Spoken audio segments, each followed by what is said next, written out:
Brum brum brum, nandito na naman si Matong Brum Brum. Ha ha ha! Hoy mama, ha ha ha! Mga kabrum-brum, may nakita na naman tayo natutulog sa tabi ng kalsada mga kabrum-brum. Bigyan na naman natin ito ng pagkain, let's go! Punta tayo sa McDo mga kabrum-brum para bumili ng pagkain para ibigay doon sa natutulog sa tabi ng kalsada. Nagtulog na naman tayo ngayong gabi mga kabrum-brum doon sa natutulog sa tabi ng kalsada. Nabigyan na naman tayo ng pagkain at saka pera mga kabrum-brum. At least man lang sa ganitong paraan nakatulog tayo. Let's go mga kabrum-brum, bumili tayo ng pagkain, let's go! Dito na tayo sa may McDo mga kabrum-brum. Bibili na tayo ng pagkain para ibigay doon sa natutulog sa tabi ng kalsada. Let's go mga kabrum-brum, pasok tayo, let's go. Dito na tayo mga kabrum-brum, bibili na tayo ng pagkain, let's go.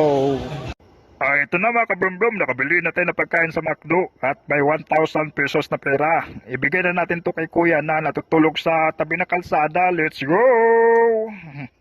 Let's go mga kabrum-brum, yatin na natin itong pagkain doon sa natutulog sa tabi ng kalsada. Natulog na naman tayo ngayong gabi mga kabrum-brum doon sa natutulog sa tabi ng kalsada.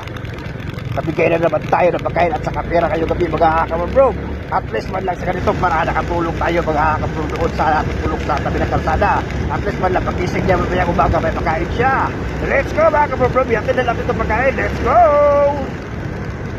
Nandun si kuya mga kabrum-brum, lupitan natin para ibigay itong pagkain at saka 1,000 pesos na pera. Let's go. Lupitan natin mga kabrum-brum para ibigay itong pagkain.